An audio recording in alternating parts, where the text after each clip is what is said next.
से को भी है बाजू तेरा तौहीद की कुव्वत से को भी है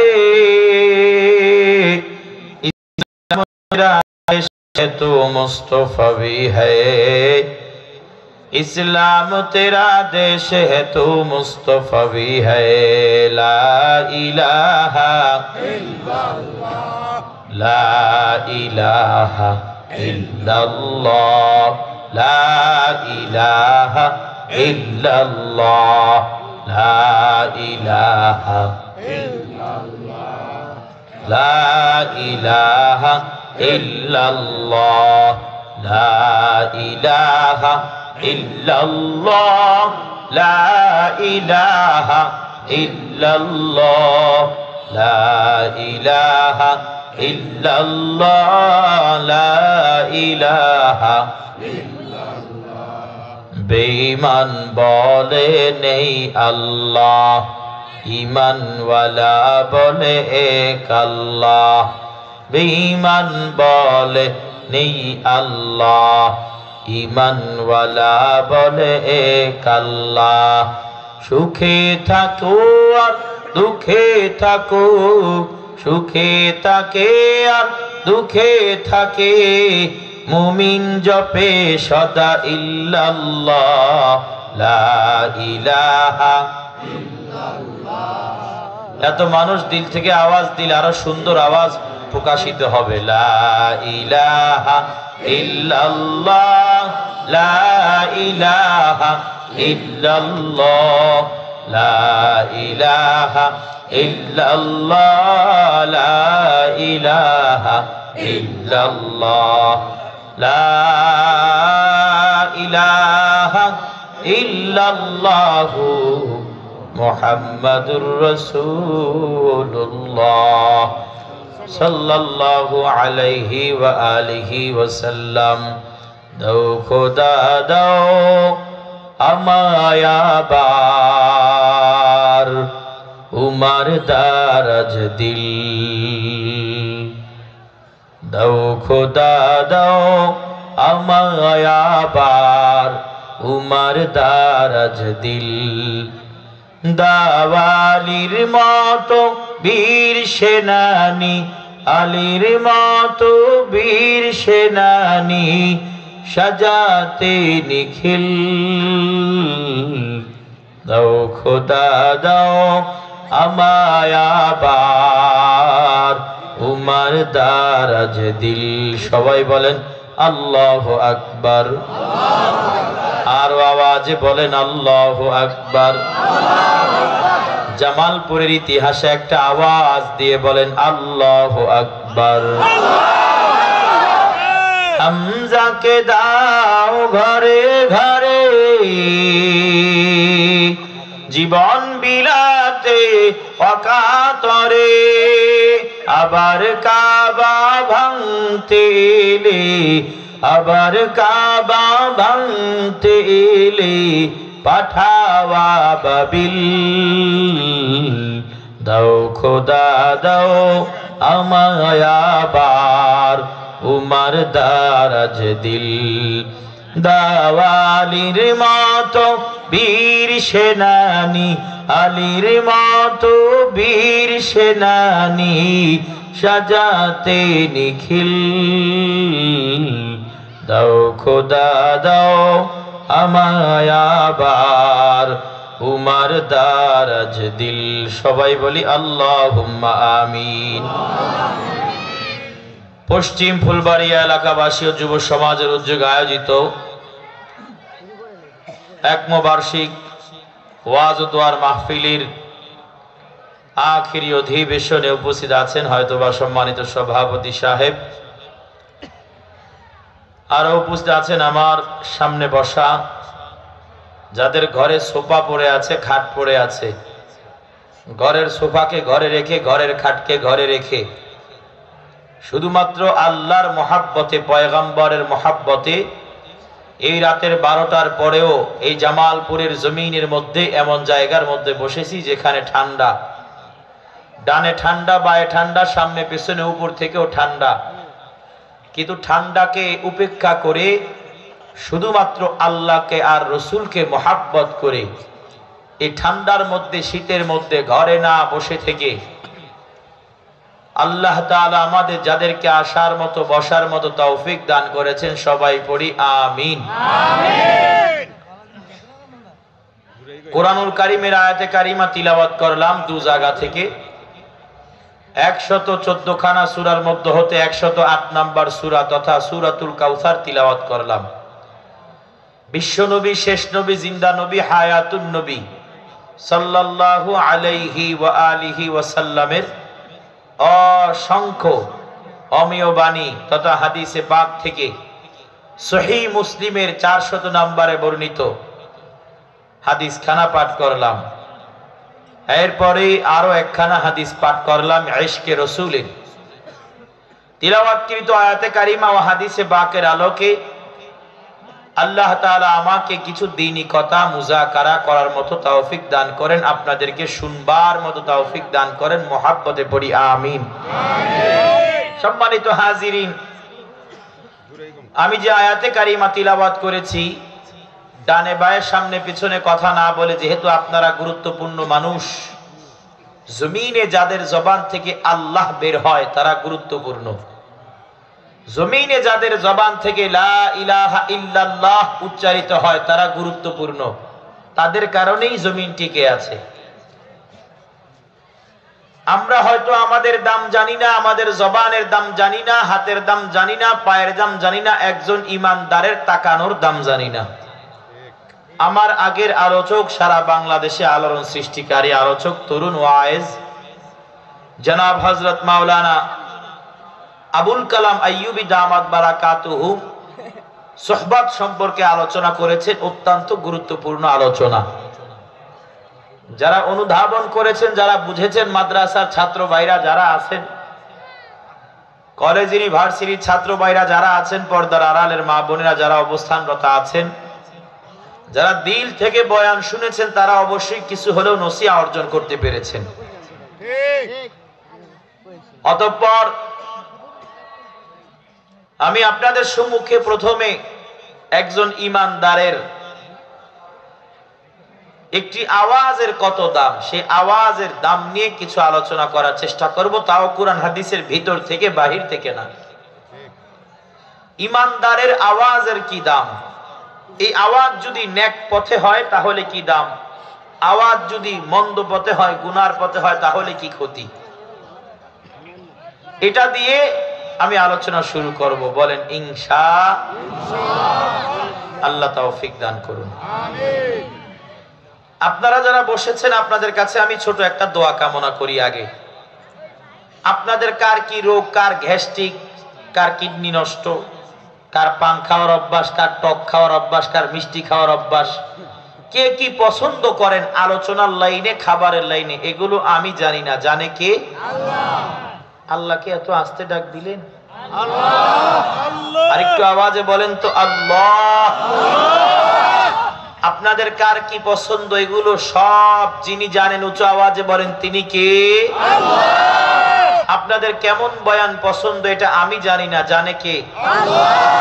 আপনারা বসে একটা দোয়া করেন, কয়েক সেকেন্ড সময় লাগবে। মনে মনে বলেন যে আল্লাহ, আমার যেমন বয়ান পছন্দ, আমার যা দরকার কোরআন সুন্নাহ থেকে, আমার যা দরকার হুজুরের জবান থেকে তা বের করে দেন।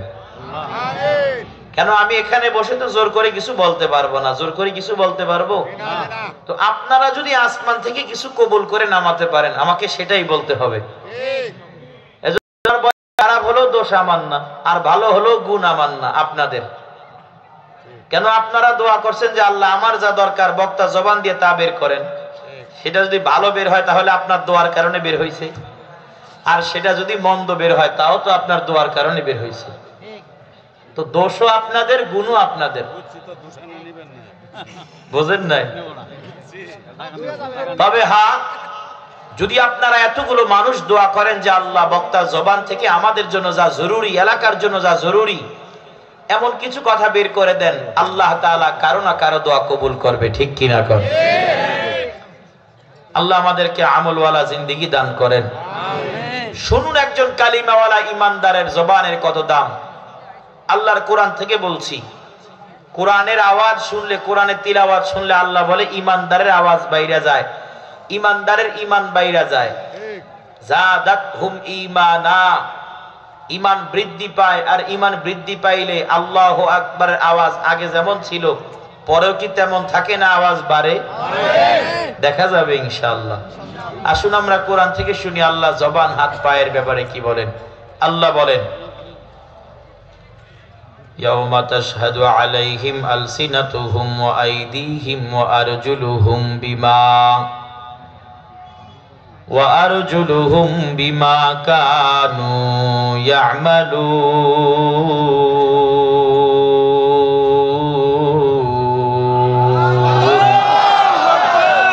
এ জামালপুরের মুসলমান, এ পর্দার আড়ালের আমার কলিজার টুকরা মা, কোরআন হাদিস থেকে যতটুকুন কথা বলবো ইখলাসের নিয়তে বলার চেষ্টা করব। আপনারাও ইখলাসের নিয়তে শ্রবণ করার চেষ্টা করবেন ইনশাআল্লাহ। ও মা, এই মাঠের মধ্যে বসা আমার যুবক ভাই, বৃদ্ধ বাবাদের দল, এই আমলনামা এখনো জারি হয় না এমন কলিজার টুকরা ছোট ছোট বাচ্চাদের দল, একজন ইমানদারের, কালিমাওয়ালা ইমানদারের জবানের আওয়াজের কত দাম। একজন কালিমাওয়ালা ইমানদার যখন জবান থেকে আল্লাহকে রাজি আর খুশি করার জন্য আলহামদুলিল্লাহর আওয়াজ দেয়, আল্লাহু আকবার, আল্লাহর পয়গম্বর বলেন, উম্মত তুমি কালিমাওয়ালা উম্মত, তোমার জবানের কালিমার আওয়াজের এত দাম। আলহামদুলিল্লাহর আওয়াজ যদি ইখলাসের সহিত দাও, আল্লাহর পয়গম্বর বলেন আল্লাহ তাআলা খুশি হইয়া মিজানের পাল্লা থেকে সমস্ত গুনাহগুলোকে সরাইয়া মিজানের পাল্লাটাকে আল্লাহ নেক দিয়ে ভরপুর করে দিবেন। পড়েন আলহামদুলিল্লাহ। তাহলে এই যে আমরা আলহামদুলিল্লাহর আওয়াজ দিলাম, আমাদের মিজানের পাল্লাটা যিনি নেক দিয়ে ভরপুর করে দিয়েছেন, উঁচু আওয়াজে বলেন তিনি কে?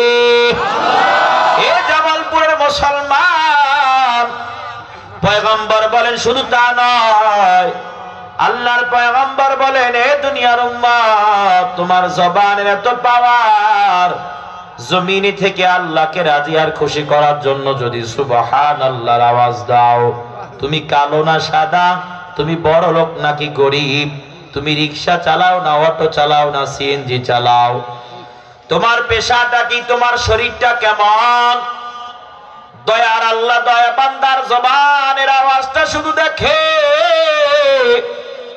আল্লাহ বান্দার ইখলাসটা শুধু দেখে। বান্দা অটো চালায় না সিএনজি চালায়, এলাকার মধ্যে বান্দার কয়টা বাড়ি, কয়টা ঘর, আমার আল্লাহ তাআলা এগুলো কিছুই দেখে না, শুধু দেখে বান্দার ইখলাস। বান্দা যদি ইখলাসের সহিত, আল্লাহর পয়গম্বর বলেন আলহামদুলিল্লাহি তামলাউল মিজান ওয়া সুবহানাল্লাহি তামলাআন ওয়া তামলাউ মা বাইনাস সামাই ওয়াল আরদ, বলেন আল্লাহু আকবার।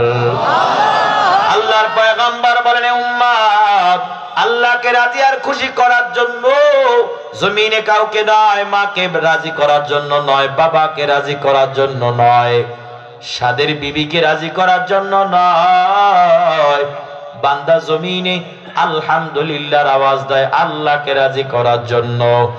পয়গম্বর বলেন তোমার মিজানের পাল্লা নেক দ্বারা ভরপুর করে দেয় আল্লাহ। এ বান্দা,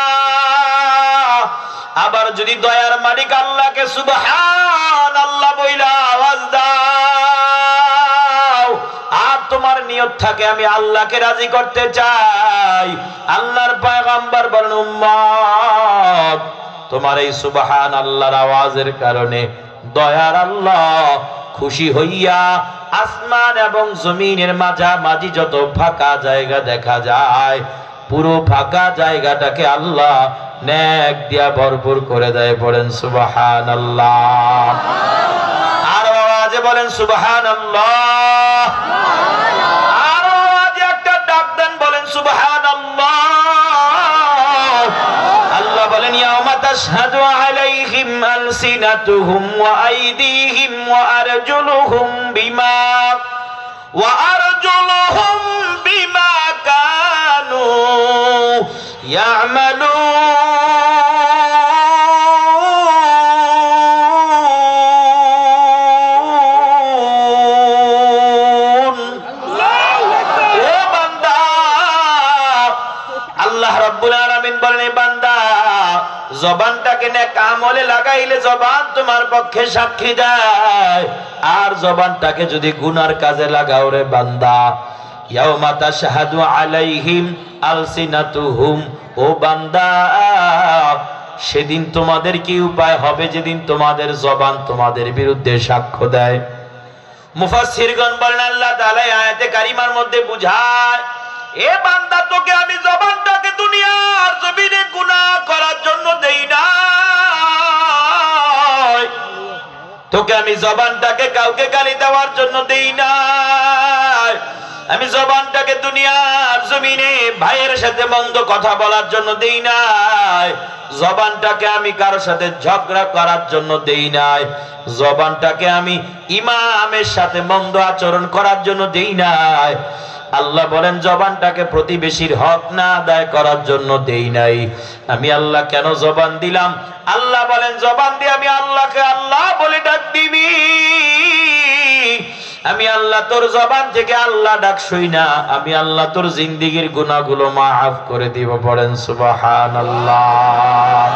এ আল্লাহর বান্দা, মুফাসসিরগণ বলেন বান্দা যদি জবানটাকে গুনার কাজে লাগায়, বান্দা যদি জবানটাকে অন্যায় কাজে লাগায়, বান্দা যদি জবানটাকে মন্দ কাজে লাগায়, বান্দা যদি প্রতিবেশীর সাথে ঝগড়ায় লিপ্ত হয়, জবানটাকে লাগায়। আল্লাহ জবান দিয়েছেন নেক আমল করার জন্য, জবানের একটা জবান কিয়ামতের ময়দানে খুলে যাবে। আল্লাহ বলে বান্দা তোমার মাথার তালু থেকে পায়ের তালু পর্যন্ত আমি গোয়েন্দা বানাইয়া বানাইয়া পাঠাইয়া দিলাম। জবান আমি আল্লাহর পক্ষ থেকে গোয়েন্দা, কিয়ামতের ময়দানে জবান আল্লাহর সাথে কথা কয়। মুফাসসিরগণ বলেন আল্লাহকে জবান কয়, আয় আল্লাহ আমি জামালপুরের অমুক বান্দার জবান, অমুক বান্দার সাথে আপনি আমাকে দিয়েছিলেন, বান্দা নামাজে দাঁড়াইয়া তিলাওয়াত করবে আলহামদুলিল্লাহি রাব্বিল আলামিন।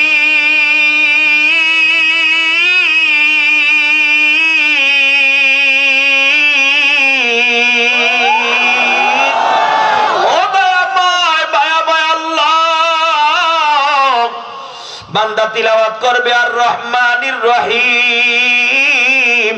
ও আল্লাহ, বান্দা তিলাওয়াত করবে মালিক ইয়াউমিদ্দিন, বান্দা তিলাওয়াত করবে ইয়্যাকা না'বুদু ওয়া ইয়্যাকা নাস্তাঈন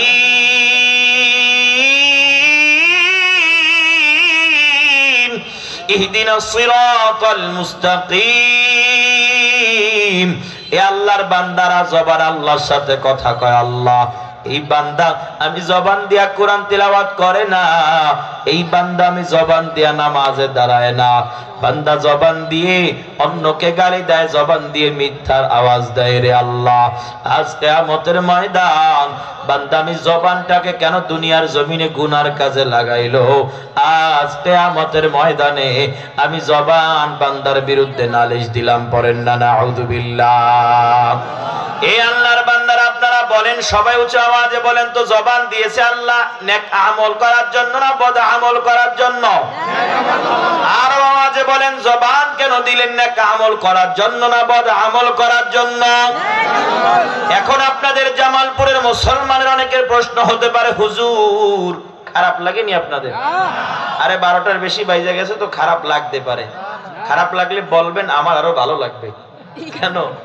আমি একটু আগে আগে মুনাজাত দিতে পারবো। এত বড় মজলিস সম্মানের সহিত শুরু করা, সম্মানের সহিত শেষ করা, কি বলেন? এই যে জায়গাগুলো খালি, যাদের কোমরে ব্যথা নাই, যাদের মাজায় ব্যথা নাই, তারা দয়া করে সামনে বসে। যাদের কোমরে ব্যথা নাই, মাজা ভালো আছে, অথবা ওই যে গেটে জায়গা হয় না, একটু সামনের দিকে এগিয়ে আসেন। কষ্ট হবে তো না? আল্লাহ যারা পিছনের জায়গাটা ছেড়ে একটু সামনে আসবে, আল্লাহ আপনি পিছনে সব গুনাহ মাফ করে দিয়েন। আমিন বাসায় বললেন, আমি দেখতেছি। আর যারা রাস্তায় দাঁড়ায় আছেন, মেহেরবানি করে এই আলোচনার মাঝখানে আবারও কথায় ঢুকলাম, একটু ভিতরে আসেন, লম্বা বয়ান করব না, অল্প সময় শেষ করবো ইনশাআল্লাহ। এত বড় মজলিস, এত বড় মাকাম, কারো না কারো সুবহানাল্লাহ তো কবুল হবে, কি বলেন? কারো না কারো আলহামদুলিল্লাহ তো কবুল হবে, কারো না কারো দোয়া মুনাজাত তো কবুল হবে। আল্লাহ তাআলা আমাদেরকে আমলওয়ালা বানায় দেন, পড়ি আমিন। তাহলে ভাইয়েরা আমার দিকে লক্ষ্য করেন, এদিকে তাকান, আমার দিকে লক্ষ্য করেন। আপনারা জামালপুরের মুসলমান, অনেক দিলওয়ালা মুসলমান, আপনারা জামালপুরের মুসলমান, কলিজাওয়ালা মুসলমান।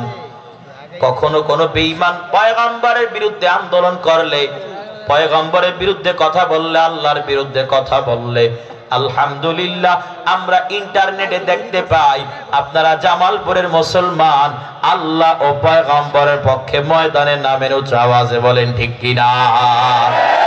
এই জামালপুরের জমিন হলো আল্লাহওয়ালাদের জমিন, এই জামালপুরের জমিন মুরব্বিদের জমিন, এই জামালপুরের জমিন মসজিদের জমিন, মাদ্রাসার জমিন, এই জামালপুরের জমিন দাড়িওয়ালা টুপিওয়ালাদের জমিন। এই জামালপুরের যুবক, অতীতের মুরব্বিদের মতো একটা ওয়াদা করো, যদিও আমরা দলগতভাবে ভিন্ন ভিন্ন ভিন্ন ভিন্ন, কেউ নৌকা করি, কেউ ধানের শীষ করি, কেউ জাসদ করি, জামাত করি, চরমনাই করি, কেউ আমরা অন্যান্য দল করি, তবে আমাদের আল্লাহ এক, আমাদের রাসূল এক, দাড়িওয়ালাদের আল্লাহ একজন, টুপিওয়ালাদের আল্লাহ একজন, মুসলমানদের আল্লাহ একজন। উচ্চ আওয়াজে বলো ঠিক কিনা? যখন দেখবো কোন বেঈমান আমার আল্লাহকে গালি দেয়, যদি দেখি কোন বেঈমান আমার পয়গম্বরকে গালি দেয়, যখন দেখবো কোন বেঈমান আমার মসজিদ মাদ্রাসা নিয়ে কথা কয়, ওই ভারতের জমিনে আমাদের বাবরি মসজিদ ভেঙে রাম মন্দির নির্মাণ করে বেঈমান, ওইটা যদি আমাদের বাংলার জমিনে হইতো আমরা দাগ ভাঙা জবাব দিয়া দিতাম। উচ্চ আওয়াজে বলো ঠিক কিনা? নারায়ে তাকবীর! এই জামালপুরের মুসলমান তৈরি হন, তৈরি হন, এই যুবক তৈরি হও। জামালপুরের যুবকরা যাদের মুখে দাড়ি নাই, যারা 5 ওয়াক্ত নামাজ পড়তে পারে না, এদের কলিজার মধ্যে পয়গম্বরের জন্য ভালোবাসা আছে না নাই? আওয়াজ দিয়া বলেন আছে না নাই? যাদের দাড়ি পাইকা গেছে, চুল পাইকা গেছে, যাদের চোখে এখন পাওয়ার নাই, দেখে না, এরাও পয়গম্বরকে কেউ গালি দিলে বলে হুজুর বিশ্বাস করেন চোখে দেখি না, মন চায় একটা লাঠি নিয়ে বেঈমানকে এমন একটা দৌড়ানি দেই ৬৮,০০০ বর্গ মাইলের সীমানা পার করে দেই, ঠিক কিনা? এ আল্লাহর বান্দারা, বেঈমানের বিরুদ্ধে জবানটা চালাইতে হইলে সেই জবানটাকে আমল দিয়ে সাজানোর দরকার আছে না নাই? এ যুবক, আমল দিয়ে জবানটাকে সাজাও। আল্লাহর হস্তে বলে যায়, আমল দিয়া জবানটাকে সাজাও। এখন আপনাদের অনেক প্রশ্ন হতে পারে, হুজুর কিয়ামতের ময়দানে আমার জবান আমার অনুমতি ছাড়া কিভাবে কথা বলবে? দুনিয়ার জমিনে আমাকে যদি কেউ গালি দেয়, আমি যদি পাল্টা গালি না দেই, আমার জবান থেকে কোনো আওয়াজ বের হয় না। দুনিয়ার জমিনে আমাকে যদি কেউ আঘাত করে, আমি যদি পাল্টা হাত দিয়ে আঘাত না করি, আমার হাতটা তো তার গায়ে গিয়ে ওঠে না। দুনিয়ার জমিনে কেউ যদি আমার বাসায় আসে, আমি যদি আমার পা চালাইয়া চালাইয়া তার কাছে না যাই, আমার তো যাওয়া হয় না। এই দৃষ্টিকোণ থেকে বোঝা যায়, ও হুজুর আপনি বললেন কিয়ামতের ময়দানে আমার জবান নাকি আমার সব গোপন গোপন কথাগুলো আল্লাহকে বলে দিবে। আমি যদি আমার গোপন কথা আল্লাহকে না জানাই, আমার জবান আমার জিহ্বাটা আমার অনুমতি ছাড়া কিভাবে আল্লাহর সাথে গোপন গোপন কথাগুলো বলে দিবে? এই আল্লাহর বান্দারা ও জামালপুরের মুসলমান, এই পর্দার আমার কলিজার টুকরা মা,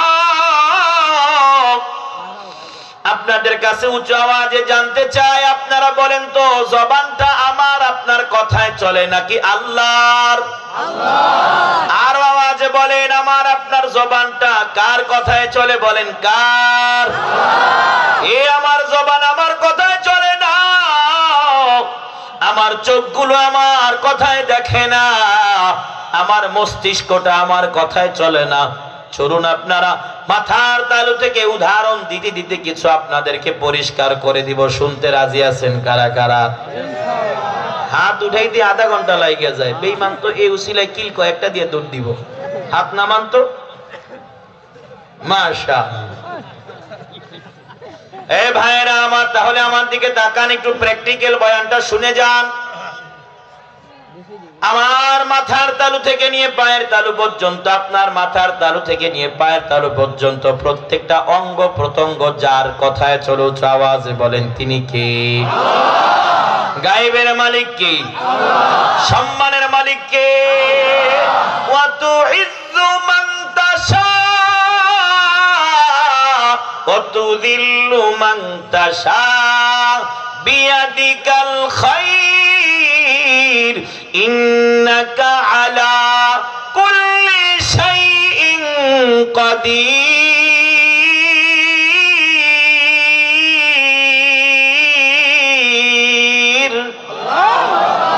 ইজ্জতের মালিক আল্লাহ, বেইজ্জতের মালিক আল্লাহ।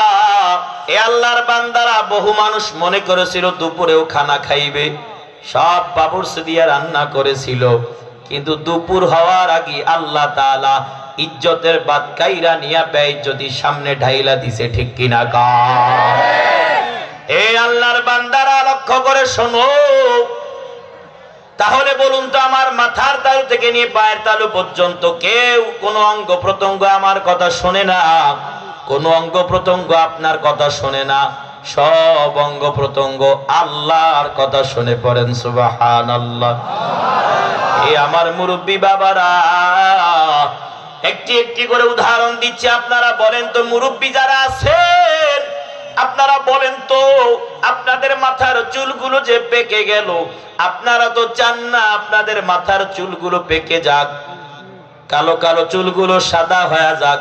কালো কালো চুলগুলো সাদা হয়ে যায়, যেই মাথা থেকে কালো চুল আজ বছরের পর বছর বের হয়, সেই মাথা তো আগেরটাই আছে, শরীর তো আগেরটাই আছে, কিন্তু আগের মাথা থেকে কালো চুল বের হয়। হঠাৎ করে কালো চুলগুলোকে সাদা চুল বানাইয়া যিনি বের করেন তিনি কে? এই আল্লাহর বান্দারা বলো। এর পরে মাথার পরে হলো মাথার খুলি, এরপরে হলো মস্তিষ্ক। একটা মানুষের মস্তিষ্ক ঠিক থাকার পিছনে যিনি তিনি কে? একটা মানুষের মস্তিষ্ক নষ্ট কইরা পাগল বানায়া বানায়া রাস্তায় যিনি হাঁটান, উচ্চ আওয়াজে বলেন তিনি কে? এরে জামালপুরের মুসলমান, মিথ্যে বলি না, বানোয়াট বলি না, আমার সাথে ঘটে যাওয়া ঘটনা। এ মস্তিষ্ক আল্লাহ যাদের ঠিক রাখছে, কত বড় নিয়ামতের মালিক তোমাকে আল্লাহ বানাইছে।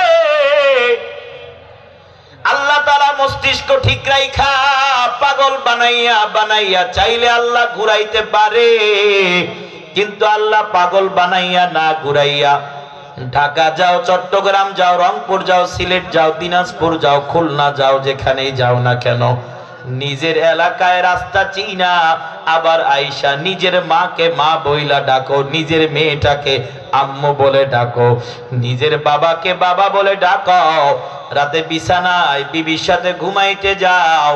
এই যে চিনে চিনে কাজগুলো করো, মস্তিষ্ক হুকুম মানে কার? এ আল্লাহর বান্দারা যারা পাগল, এরা সবাই পাগল নয়। বাংলার জমিনে বহু পাগল এখন রাস্তায় রাস্তায় ঘুরে, যারা এক সময় আপনার মতো আমার মতো ভালো মানুষ ছিল রে ভাই। এ আল্লাহর বান্দারা, সেদিন মাহফিল শেষ করে রওনা করলাম, রাতের গভীর হয়ে গেছে, কুয়াশায় কিছু দেখা যায় না। ড্রাইভারের ঘুম চলে আসলো। ড্রাইভার বলতেছে, হুজুর আমাকে বিরতি দিতে হবে, দোকান বাইরে চা পান করব, আমারও তো ক্লান্ত শরীর। আমি বললাম, হ্যাঁ বিরতি দেওয়া যায়। লম্বা সফরের পর হঠাৎ এক জায়গায় সদরের মধ্যে চায়ের আড্ডাখানা পাইয়া, দোকান খোলা পাইয়া গাড়িটা ব্রেক দিয়ে দাঁড়াইলো। গাড়ি থেকে নামার পর একটু সামনে যখন হাঁটতেছি, সামনে যাইয়া দেখি একজন আল্লাহর বান্দার গঙ্গানির আওয়াজ আসতেছে। রাতের 2টা থেকে 2:30 হবে। এত রাতের গভীরে গঙ্গানির আওয়াজ, কান্না কান্না আওয়াজ কার? একটু সামনে যাইয়া দেখি আল্লাহ, হায় হায়, আমাকে আল্লাহ ভালো রাখছে, এটা কত বড় শুকরিয়া। আমি তাকাইয়া দেখি ফুটওভার ব্রিজের নিচে একটা সিরা লুঙ্গি পইরা একজন আল্লাহর বান্দা শুয়ে আছে, আর শীতে থরথর থরথর করে কাঁপতেছে। দেখে আমার কলিজার মধ্যে এমন একটা আঘাত লাগা গেল। আমি ড্রাইভারকে বলি, ড্রাইভার দৌড়াও, তাকাইয়া দেখো বান্দার কি লাগবে, তাকাইয়া দেখো। আল্লাহর বান্দারা পাশের চায়ের দোকানের কাছে গেলাম, বললাম এই যে লোকটা শীতের মধ্যে ঠান্ডা একটা সিরা লুঙ্গি পইরা শুয়ে আছে, আপনারা কি দেখেন না? আপনারা কি তাকে একটু সোয়াটার বা কম্বল দিতে পারেন না? আল্লাহর বান্দা দোকানদার আমাকে বলে, হুজুর বসেন, শোনেন কত সুন্দর কথা, কত সুন্দর ঘটনা। আল্লাহু আকবার। দোকানদার আমাকে ডাইকা বলে, হুজুর এই লোকটা পাগল হইছে, মাত্র কিছুদিন হইল। এই লোকটার এই শহরের মধ্যে বাড়ি আছে, ঘর আছে, পড়েন না সুবহানাল্লাহ। দোকানদার ডাইকা বলে, হুজুরের সন্তানগুলো মাঝে মাঝে আসে, মাঝে মাঝে সন্তানগুলো আইসা সবার সামনে বাবা বাবা বইলা জড়ায় ধইরা কান্নার আওয়াজ। এদের সন্তানগুলোকে জোর কইরা দেয়া যায়, গোসল করাইয়া ভালো ভালো কাপড় পরাইয়া ঘরের মধ্যে রাখতে চায়। ও হুজুর, আপনি যাকে পাগল বলেন, এর একটা মিল ফ্যাক্টরি, কলকারখানা, হাজার হাজার মানুষ কাজ করে হুজুর। অথচ এই লোকটা দোকানে দোকানে ঘুইরা ঘুইরা মানুষের কাছ থেকে রুটি খাইয়া চাইয়া খায়, মানুষের কাছ থেকে পরোটা চাইয়া খায়। হুজুর, ওর সন্তানরা আসলে এমন ভাবে কান্না করে, দেখলে চোখের পানি ধরে রাখতে পারি না। আল্লাহর বান্দারা বলে, হুজুর মাঝে মাঝে নিয়ে যায়, কিছুদিন আমরা দেখি না, আবার কয়েকদিন পরে দেখি হঠাৎ করে আবার সিরালঙ্গি পরা অবস্থায় পাওয়া যায়। ওই সন্তানগুলো বলে, বাবাকে নিয়ে ঘরের মধ্যে যতই যত্ন করে রাখি না কেন, বাবা কেমন যেন আমাদেরকে মারে, আঘাত করে। বাবা বলে, আমাকে বের কর, আমার ঘরের মধ্যে ভালো লাগে না। এ আল্লাহর বান্দারা, তাহলে বলেন এমন হাজার হাজার পাগল যারা শীতের রাতে দেখবেন ওই জামালপুর বাস স্ট্যান্ডের জমিন, এই রাতের বেলা দেখেন আপনি বিদেশি কম্বল গায়ে ঘুমান, তবু আপনি ঠান্ডা সহ্য করতে পারেন না। অথচ বাস স্ট্যান্ডে তাকাইয়া দেখেন সিরা লুঙ্গি পইরা, পাতলা একটা জামা পইরা কত পাগলরা ঘুইরা বেড়ায়। এই ময়দানের মধ্যে বসা যুবক ভাই, ও মসজিদের ইমাম, ও এলাকার বাড়িওয়ালা, টাকাওয়ালা, ধনওয়ালা, শোনো, খবরদার খবরদার, টাকার বাহাদুরি করবা না। টাকার বাহাদুরি করেছিল ফেরাউন, ফেরাউন ধ্বংস, আজ ফেরাউনের নাম কেউ নাই না।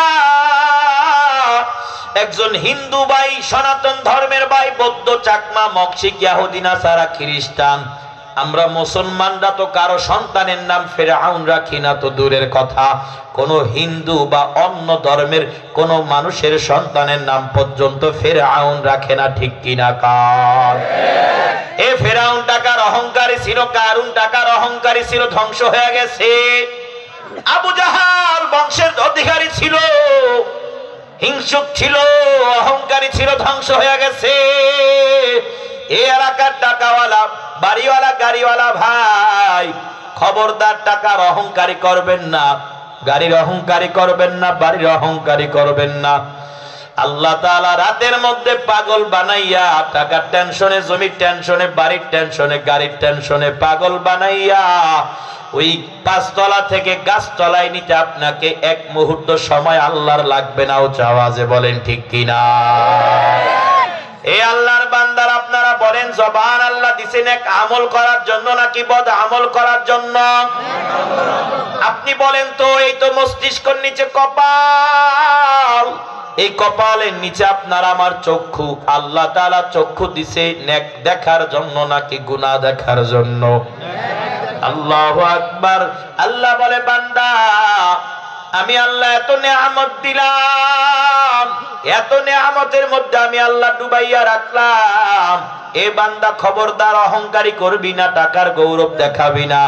আল্লাহ বলেন এ বান্দা টাকার অহংকারী দেখাইলে, জমির অহংকারী দেখাইলে তাকাইয়া দেখ, আমি বহু অহংকারীকে মাটির সাথে মিশাইয়া দিলাম, আমি বহু অহংকারীকে মাটির সাথে মিশাইয়া চূর্ণ বিচূর্ণ করে দিলাম। কোথায় আবু জাহালের কবর, কোথায় ফেরাউনের কবর? এ আল্লাহর বান্দারা বাংলার জমিনে এক সময় যারা বাঘা বাগা নেতা ছিল কোথায়? আমার এলাকার মধ্যে নাজিউর রহমান, এইভাবে আন্দালিব রহমান পার্থর ভাষণ আপনারা সবাই সংসদে শুনে থাকেন। যুবক একটা নেতা আন্দালিব রহমান পার্থ সাহেব, ওনার বক্তব্যে ঝড় তুলে যায়। আল্লাহর বান্দার আব্বাজান আমার বরিশাল ভোলা জেলার এক আসনের এক সময় দাপুটে নেতা ছিল। আল্লাহু আকবার। এলাকার মধ্যে যখন আসতো মানুষগুলো দলে দলে তার সাথে দেখা করে। হায় হায়, যেদিন জানাজার নামাজ হইল সবাই যায়, কিন্তু কেউ বলে না নাজিউর রহমানকে দেখেছি, সবাই বলে লাশ দেখছো কিনা, লাশ দেখছো কিনা, লাশ দেখছি, লাশ দেখছি। মুহূর্তের মধ্যে নামটাকে লাশ হিসাবে স্মরণ করে এ এলাকার যুবক ভাইদের দল। অহংকার করা যাবে না, অহংকার পতনের মূল। যেই বিবির সাথে ঘুমায় রাতের 1টা 2টার সময় যদি হঠাৎ স্ট্রোক করে বা কোনো কারণে স্বামী মারা যায়, বহু খবর এমন আমাদের কাছে আসে, হুজুর ও হুজুর আমাকে মাফ করে দিবেন। বলে কি হইল? বলে স্বামীর সাথে এক বিছানায় ঘুমাইলাম, রাতের 2টার সময় স্ট্রোক করে মারা গেল। ওই বিবি চোখের পানি ফেলে চিৎকার দিয়ে ভয়ে কান্না করে, বলে লাশটাকে দূর কর, দূর কর, আমার রুম থেকে বের করো, আমার কাছে কেউ আসো, লাশের পাশে একা আমার থাকতে বড় ভয়, আমি একা লাশের পাশে থাকতে পারবো না। এ আল্লাহর বান্দারা, এই জন্য অহংকার করা যাবে না। ময়দানের মধ্যে যতক্ষণ কথা বলবেন, কথা শুনবেন। মাদ্রাসার ছাত্র ভাইরা আমি জানি অনেকে আছেন আমার থেকেও ভালো বয়ান করতে পারেন, অনেক ইমামরা আছেন, খতিবরা আছেন আমার থেকেও ভালো বয়ান আপনারা জানেন, অনেক মাদ্রাসার শাইখুল হাদিস থাকতে পারেন, আপনার ইলম আমার ইলমের চাইতে অনেক বেশি হতে পারে। কিন্তু যেহেতু আমি একজন মুসাফির, সফর করে আসলাম, ময়দানের মধ্যে আপনারা যারা বসেছেন আশা করি দিলটাকে নরম কইরা দিয়া কথাগুলো শুনবেন। কেন? আমিও দিল নরম কইরা কথাগুলো বলার চেষ্টা করব, চোখের পানি ফালাই আজকে বাড়িতে যাওয়ার চেষ্টা করব। সবাই বলেন ইনশাআল্লাহ। তাহলে বলেন তো মস্তিষ্ক এটা আল্লাহ ভালো রেখেছে, এটা নেয়ামত। চোখ আল্লাহ তাআলা দিয়েছেন নেক আমল করার জন্য, গুনার জন্য দেয় নাই। চোখ আল্লাহর পক্ষ থেকে কত বড় নেয়ামত। প্রত্যেকটাকে ছোট ছোট এক একটা ঘটনা বলে বলে আমি বুঝাবো। এ আল্লাহর বান্দারা, চোখ আল্লাহর পক্ষ থেকে কত বড় নেয়ামত। আমার বরিশাল ভোলা জেলার মনপুরা উপজেলা, ওই জেলে আপনারা এখন ইন্টারনেটে চার্জ দিলে দেখবেন মুসা কালিমুল্লাহ, এর আগে লিখবেন অন্ধ হাফেজ। অন্ধ হাফেজ মুসা কালিমুল্লাহ, আল্লাহ তাআলা তাকে এমন একটা মায়াবী সুর দেয়, এমন একটা মায়াবী সুরে গজল গায় যে তার গজল সেরে সে পাগল পারা হয়ে যায়। বলেন সুবহানাল্লাহ। ওই আল্লাহর বান্দাকে আমি আমার গজলের জন্য বড় পাগল, আমিও তার গজলের বড় ভক্ত। সেই গজলটাকে টান দিলে আমার কলিজার মধ্যে আঘাত লাগা যায়। আমার বরিশালের মাদ্রাসায়, ভোলার মাদ্রাসায় মাহফিল, আমি মুসাকে খবর দিলাম, এরে মুসা তোর গজল শুনতে বড় মন চায়, আসবা আমার মাহফিলে আসবা। বলে হুজুর আপনি বললে যতই কষ্ট হোক না কেন আমি আসব, তবে আমি সকাল সকাল রওনা করব। কেন? আমি বিকাল হয়ে গেলে, অন্ধকার হয়ে গেলে, আমি গাড়ি না পেলে আমি ডানেও দেখবো না বায়েও দেখবো না, আমি কোথাও যেতে পারবো না রে হুজুর। আমি বললাম মুসা তুমি সকাল সকাল রওনা করো, দিন থাকতেই যেন মানুষকে জিজ্ঞাসা করে করে চলে আসতে পারো। আলহামদুলিল্লাহ দেখলাম আসরের পর পর মুসা হাজির হয়ে গেছে। মাদ্রাসার প্রোগ্রামে এত সুন্দর করে গজল গাইলো, গজলে মুগ্ধ হইয়া মানুষগুলো তাকে বৃষ্টির মতো হাদিয়া দিল, সবাই চোখের পানি ফালাইলো। বলে দেখ আমরা চোখ থাকা অবস্থায় একটা সূরা শুদ্ধ করে পারি না, আর মুসা অন্ধ হইয়াও আল্লাহর 30 পারা কোরআনের হাফেজ, বলেন না সুবহানাল্লাহ। বয়ান শেষ হয়ে গেল, সবাই চলে গেল, মাঠের মধ্যে দাঁড়াই আছি। এমন সময় আমার মাদ্রাসার শিক্ষক দৌড়াই আসলো, বলে হুজুর মুসা ভাই আপনাকে ডাকতেছে, মুসা ভাই আপনাকে স্মরণ করছে। দৌড়াইয়া গেলাম, তাকায় দেখি মুসা চোখের পানিগুলো পড়তেছে। আমার আওয়াজ পাইয়া কান্নার আওয়াজ আরো বাইরে গেছে। আমাকে চোখের পানি ফেলাইয়া বলে, হুজুর সবাই চলে গেছে, আমি কোথায় যাব? আবার যাওয়ার জায়গা নাই। এ হুজুর রাত্র হইলে আমি যাইতে পারি না। দিনের আলোতে মানুষকে জিজ্ঞাসা কইরা কইরা পথ চলি, আমাকে রাত্রটা থাকতে দিতে হবে, দয়া করে আমাকে যেতে বলবেন না। যদি আপনি আমাকে যেতে বলেন আমি কোথায় যাব, কার কাছে যাইয়া দাঁড়াইব? আমিও চোখের পানি ধরে রাখতে পারলাম না, বললাম এরে মুসা, আমার মাদ্রাসায় এত জায়গা, এত মায়া লাগাইয়া বইলা কলিজার মধ্যে আঘাত দিবি না। আমাকে যেতে বলবেন না। কেন তোকে যেতে বলবো? একটা অন্ধ মানুষ। আয় আয় তুই আমার বুকে আয়, এটা বলে আমি বুকের সাথে জড়াইয়া ধরলাম। ও আল্লাহর বান্দারা, মুসা পাশে বসলো, পাশে বসে আমাকে বলে, হুজুর সবাইকে বলি না, সবাইকে দেখাই না, আপনাকে একটা জিনিস দেখাবো, আপনি দেখবেন কিনা বলেন। আমি বললাম হ্যাঁ অবশ্যই দেখবো, কি দেখাইবা? আমি তাকায় দেখি হা কইরা সামনের 4টা দাঁত আগলা লাগানো বের করে আমাকে দেখাইতেছে, হুজুর দেখেন। আমার উপর আল্লাহ তাআলা এত পরীক্ষা নেয়। ও হুজুর আমার সামনের 4টা দাঁত আল্লাহ তাআলা নিয়ে গেছে হুজুর। আমি জিজ্ঞাসা করলাম কেমনে নিছে বলো? আল্লাহর বান্দা মুসা বলে, হুজুর আমি আমার বাসায় ঘুমাইলাম, ফজরের নামাজ আমার জামাতের সাথে পড়ার অভ্যাস। আমি আমার বিবিকে বললাম, বিবি যতই কষ্ট হোক না কেন খবরদার ফজরের আজান হয়ে গেলে আমাকে আর ঘুমাইতে দিবা না। আমি আল্লাহর ঘরে যাইয়া আল্লাহর কুদরতি কদমে সেজদা দিব, পড়েন না সুবহানাল্লাহ। এই জামালপুরের মুসলমান, সময় কিন্তু চলে যাচ্ছে, বয়ান কিন্তু শেষের দিকে চলে যাচ্ছে। বলেন একজন অন্ধ মানুষ বিবিকে বলে, বিবি রে, বিবি রে, ফজরের সময় জাগাইয়া দিবা, আমি আল্লাহর ঘরে যাইয়া মুসল্লিদের সাথে সেজদা দিয়া আল্লাহকে খুশি করব। এ জামালপুরের চক্ষুওয়ালা যুবক, তুমি ফজর গেল আসলা না, জোহরের সময় সব দেখা যায় সূর্যের আলো, ওই সময় মসজিদের সামনে দিয়ে চলে যাও। অন্ধ বেচারা নামাজ ছাড়তে চায় না, আর তুমি মসজিদের সামনে দিয়ে চলে যাও, তুমি মসজিদে ঢুকতে চাও না। তোমার মতো কপাল পোড়া আর কেউ হতে পারে না, ঠিক কিনা কর? এ আল্লাহর বান্দারা, মুসা বলে, হুজুর হঠাৎ করে আমার বিবি আমাকে ডাকলো, এ স্বামী আজান হয়ে গেছে, আর ঘুমাইবেন না গো, মসজিদে আজান হয়ে গেছে, মুসল্লিরা যাওয়ার আওয়াজ পাইতেছি।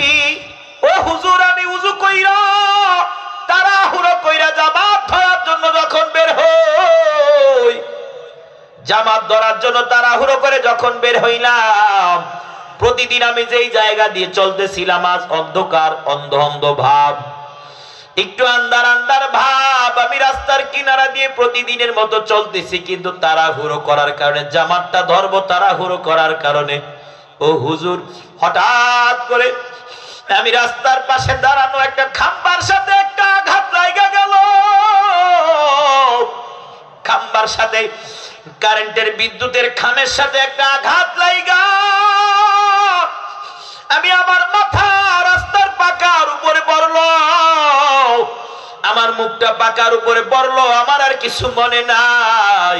আমি চিৎকার দিলাম, একটা চিৎকার দিলাম, ও মা গো, মা গো, মা, ব্যথা সহ্য হয় না গো মা।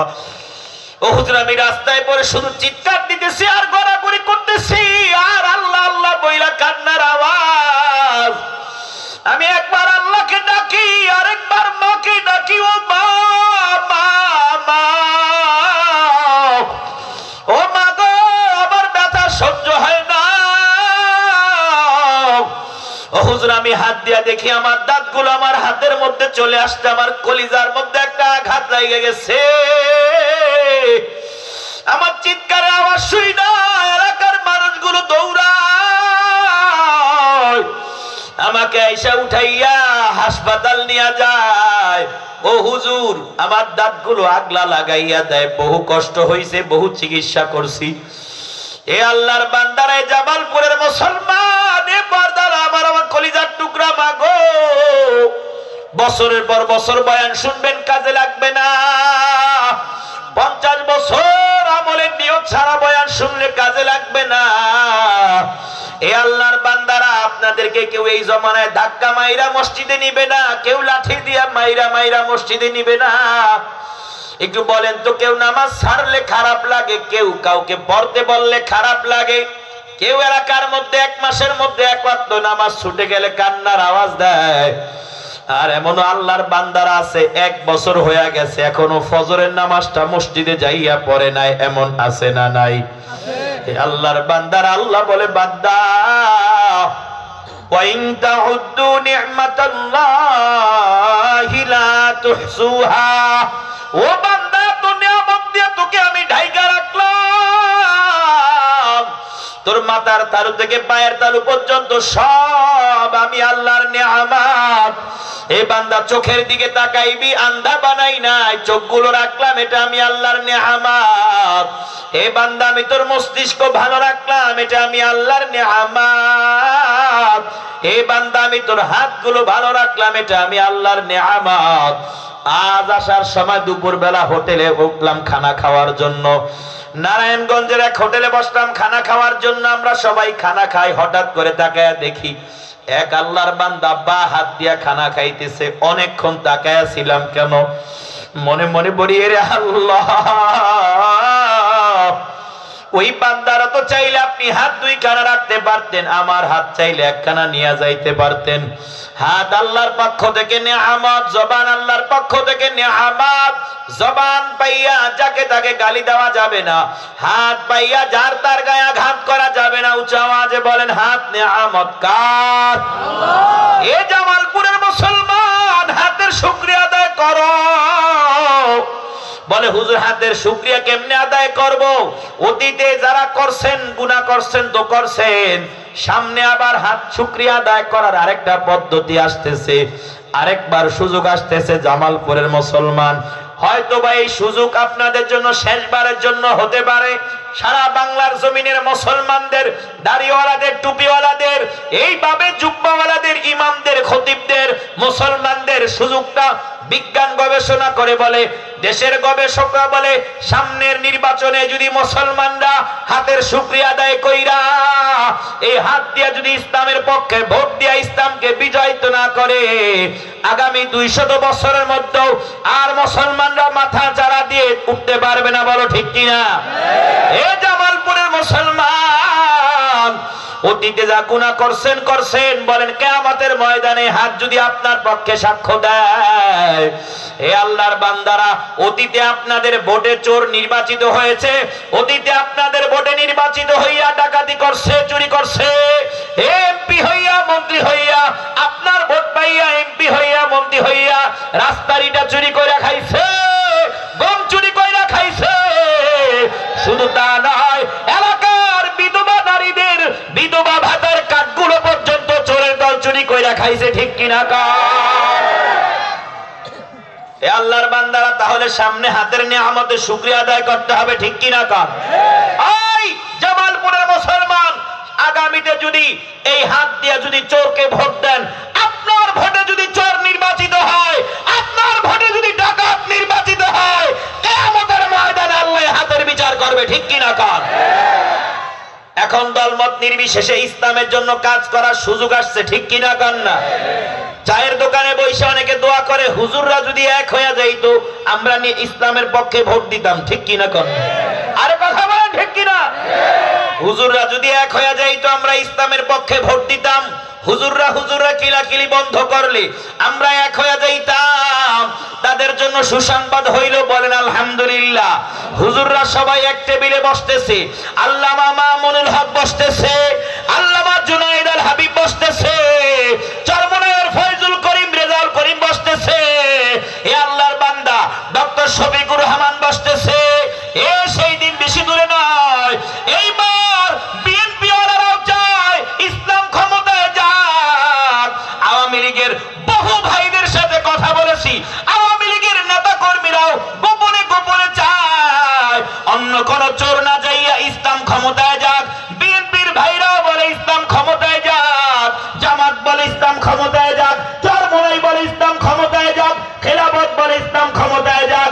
ইসলাম ক্ষমতায় যাক, আপনারা এই ময়দান থেকে চান কারা কারা দুটো হাত তুলে দেখান।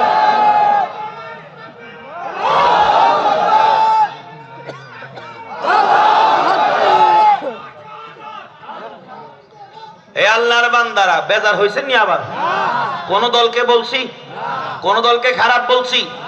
এই বাংলার জমিনে 92% মুসলমানদের দেশে আমরা এখনো সবাই দাড়িওয়ালা টুপিওয়ালা, অন্তত কোরআনের পক্ষে আর সুন্নাহর জন্য আমরা সবাই এক হইতে রাজি আছি, ঠিক কিনা কর? এই জামালপুরের যুবক, এক হও, এক হও, দেখো তাকাইয়া প্রতিবেশী রাষ্ট্র তোমার স্বাধীন দেশের সীমানা নিয়ে ধাক্কা ধাক্কি করে, ঠিক কিনা কর? ওরা 15 মিনিটে বাংলাদেশ দখল করতে চায়, ওরা জানে না যদিও ইমানদার সংখ্যায় কম, 15 মিনিট নয় 10 মিনিটে আমরা দিল্লি দখল করতে পারি, ঠিক কিনা কর? আমাদের বাবরি মসজিদ ছাড়তে হবে, আজ হোক কাল হোক রাম মন্দির ভেঙে আমরা বাবরি মসজিদ আবার বানাবোই বানাবো। ভারতের জমিনে যেই কয়টা মসজিদ ভেঙে মন্দির নির্মাণ করা হয়েছে, ইনশাআল্লাহ ইনশাআল্লাহ আমরা একদিন না একদিন সেই মন্দির ভেঙে মসজিদ বানাবো, ঠিক কিনা কর?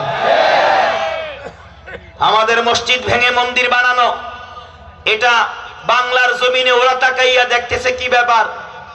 মুসলমান, হিন্দু, চাকমা, মক্সিক, ইহুদি, নাসারা সবাই এক হোটেলে খানা খায়, এক গাড়িতে চড়ে, এক বিমানে চড়ে।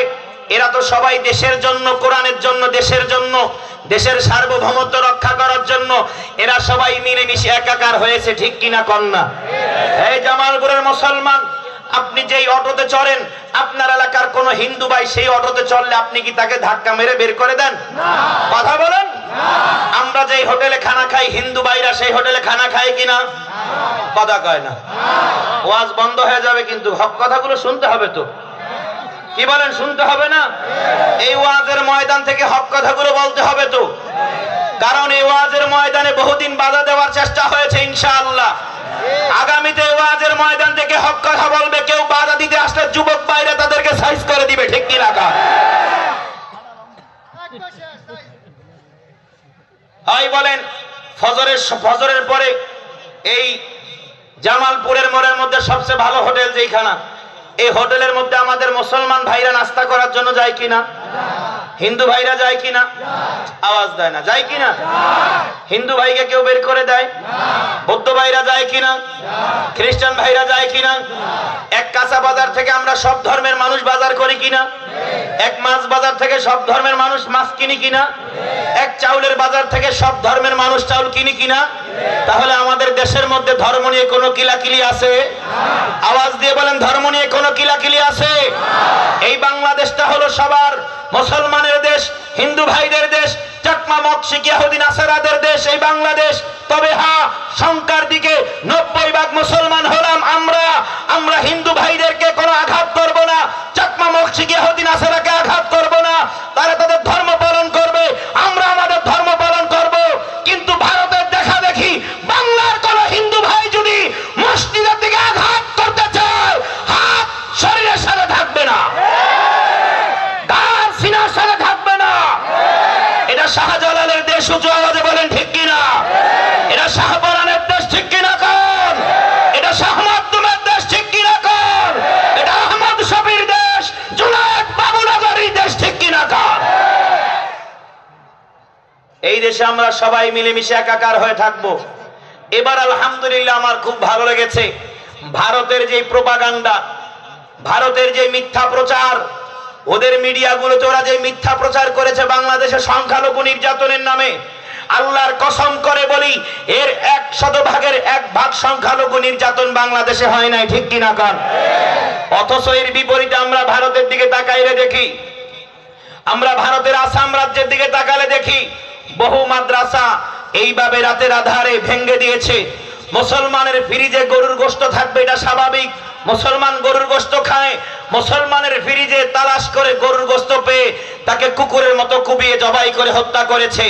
এই নির্যাতনগুলোকে ঢাকার জন্য ওরা বাংলাদেশে শুধু শুধু মিথ্যা নির্যাতনের নাটক সাজায়, ঠিক কিনা কর? এই জামালপুরের মুসলমান, এখন আমাদের জন্য করণীয় হলো আমাদেরকে সতর্ক থাকতে হবে, অন্য ধর্মের ঘরে যেন কেউ আঘাত করতে না পারে। সেদিন আমরা দেখলাম আমাদের কুমিল্লাতে না কোন জায়গায় যেন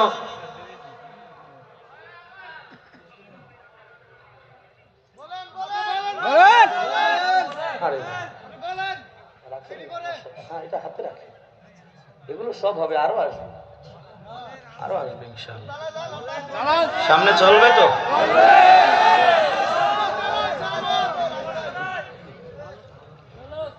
আল্লাহ আমাদের সবাইকে কবুল করুন।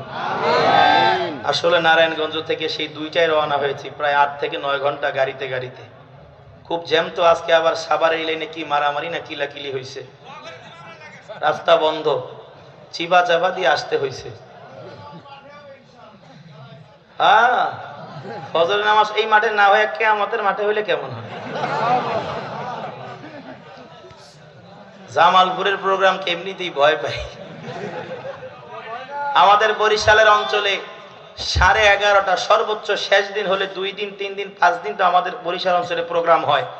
আপনাদের এই সমস্ত অঞ্চলে অধিকাংশ 1 দিন প্রোগ্রাম হয়, কিন্তু আমাদের বরিশালের ওই সমস্ত অঞ্চলে কমপক্ষে 2 দিন 3 দিন 5 দিনও আছে। তো সেখানে শেষ দিন হয়তো 12টা পর্যন্ত যায়, এর আগে যেই কয়দিন থাকে সর্বোচ্চ 11:30, এর মধ্যে প্রোগ্রাম শেষ। আমাদের বোলার বক্তারা যখন বয়ান কইরা বাসায় যায় নাক ডাইকা ঘুমায়, তখন আমাদেরকে এই সমস্ত অঞ্চলে স্টেজ দেয়। যাক, আল্লাহ তাআলা আপনাদের দোয়ার বরকতে চালাচ্ছেন। যুবক মানুষ, চলতেছি। 10 দিনের জন্য ভোলা থেকে বের হইছি। আমার 1 বছরের একটা সন্তান, যখন আমি যখন বাসা থেকে বের হয়েছি, আমাকে জড়াইয়া ধরছে, ওকে আমি ছাড়াতে পারি নাই। 1 বছর বয়স। আমার বুকের মধ্যে থেকে ওর মাথাটা এই জায়গায় দিয়েছে, ও মাদ্রাসা পর্যন্ত গেছে। আমার আম্মু পিছে পিছে হাঁটতেছে, ওর আম্মু পিছে পিছে হাঁটতেছে আমার কাছ থেকে নেওয়ার জন্য। তারা হাত দেয়, ও আরো আমার ঘাড়ের উপরে উঠে আমার ভিতরে আসে। মাদ্রাসার কাছে গিয়ে শেষ পর্যন্ত ওকে ধাক্কা দিয়ে সরাইতে হয়েছে। ও জামা ধরছে, জামা সেই জায়গায় বটে গেছে। 1 বছরের একটা বাচ্চা, বাবাকে সে কতটুকু মহব্বত করে। সেই বাচ্চাকে রাইখা বের হয়েছি 10 দিনের সফরে। বক্তাদেরকে অত সহজ মনে করেন না, বক্তাগিরি করা অত সহজ না। আপনি দেখতেছেন আমার হয়তো স্টেজে 2 ঘন্টা, কিন্তু এর আগে আসতে গেছে হয়তো 12 ঘন্টা, যাইতে লাগবে 14 ঘন্টা। ওগুলো অনেকে দেখেন, আমার 23 থেকে 24 ঘন্টার ডিউটি এটা। আপনারা তো স্টেজে 2 ঘন্টা দেখেন, অনেকে মনে করেন 2 ঘন্টা ওয়াজ করছে কি আর কষ্ট। কিন্তু স্টেজের আগেরটাও আপনারা অনেকে বলেন না, কারচুপি করেন, হিংসা করেন, অথবা জ্ঞান আছে কিন্তু মূর্খতা দেখান।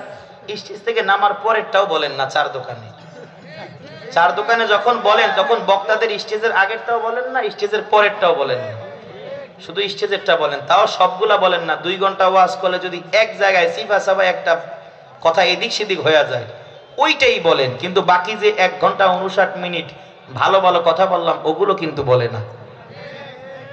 তবে এদের সংখ্যা আলহামদুলিল্লাহ কমতেছে। জামালপুরে এরকম মানুষ নাই, কারণ যে এলাকায় যাই ওই এলাকার সুনাম কইতে হইব, স্টেজ থেকে নাইমা যাইতে হইব। তো আল্লাহ আমাদের সবাইকে কবুল করুন, পড়েন আমিন। আর একটু সামনে চলুক নাকি? তাহলে ভাইরা আমার, বলুন, এই বাংলার জমিনে আমরা সব ধর্মের মানুষ মিলেমিশে বসবাস করতেছি, কোনো দাঙ্গা হাঙ্গামা নাই, ঠিক কিনা কন? ইনশাআল্লাহ সামনেও লক্ষ্য রাখবেন, কেউ যেন হিন্দু হইয়া হিন্দুর বাড়িতে হামলা দিয়া মুসলমানের নাম দেয়। গতকালকের ঘটনা আপনারা ইউটিউব তালাশ করে দেখেন।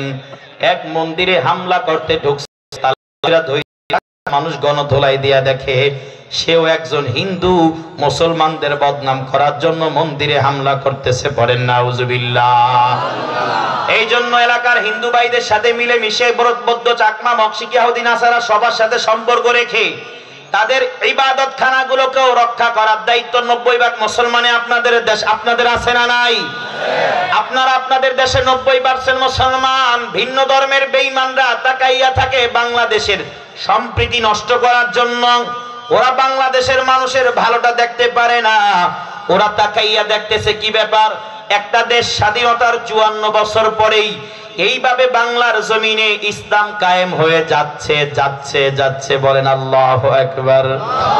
হিন্দু বৌদ্ধ অন্যান্য এইভাবে দুশ্মন যারা আছে, অন্য ধর্মের মধ্যে একেবারে বাজে টাইপের যারা আছে, সব ধর্মের মধ্যে বাজে সবাই নয়, সারা পৃথিবীর সমস্ত এইভাবে বেঈমানদের মধ্যে যারা চূড়ান্ত পর্যায়ের খারাপ মনের, ওরা তাকাইয়া দেখে কি ব্যাপার, বাংলার জমিনে ইসলাম কায়েম হয়ে যাচ্ছে, বাংলার জমিনে মসজিদ বেড়ে যায়, বাংলার জমিনে দিন দিন মাদ্রাসা বাড়তেছে, বাংলার জমিনে দিন দিন দাড়িওয়ালা বাড়তেছে, টুপিওয়ালা বাড়তেছে, আর বেঈমানদের গুম হারাম হইতেছে। ঠিক কিনা কন? এ আল্লাহর বান্দারা, তাহলে আল্লাহর পক্ষ থেকে নেয়ামত গুলোকে লক্ষ্য রাখা, এই হাত দিয়ে ইনশাআল্লাহ, হাত আল্লাহর পক্ষ থেকে নেয়ামত, উচ্চ আওয়াজে বলেন ঠিক কিনা? এই যে আল্লাহর পক্ষ থেকে দেওয়া আমানত হাত, এ জামালপুরের মুসলমান, আগামী নির্বাচনে ইনশাআল্লাহ আমরা এই হাত দিয়ে কোন চোরকে ভোট দিব না। উচ্চ আওয়াজে বলেন ঠিক কিনা? আমরা আমাদের এই হাত দিয়ে কোন ডাকাতকে ভোট দিব না। ঠিক কিনা কন? আমরা আমাদের এই হাত দিয়ে কোন এইভাবে জুলুম করনেওয়ালা, নির্যাতন করনেওয়ালা, এইভাবে ইসলামের বিরুদ্ধাচরণকারী, মসজিদ মাদ্রাসার বিরুদ্ধাচরণকারীকে ভোট দিব না। ঠিক কিনা কন? আমরা ভোট দিব তাকে ফজরের নামাজ যে ছাড়ে না। ঠিক কিনা কন?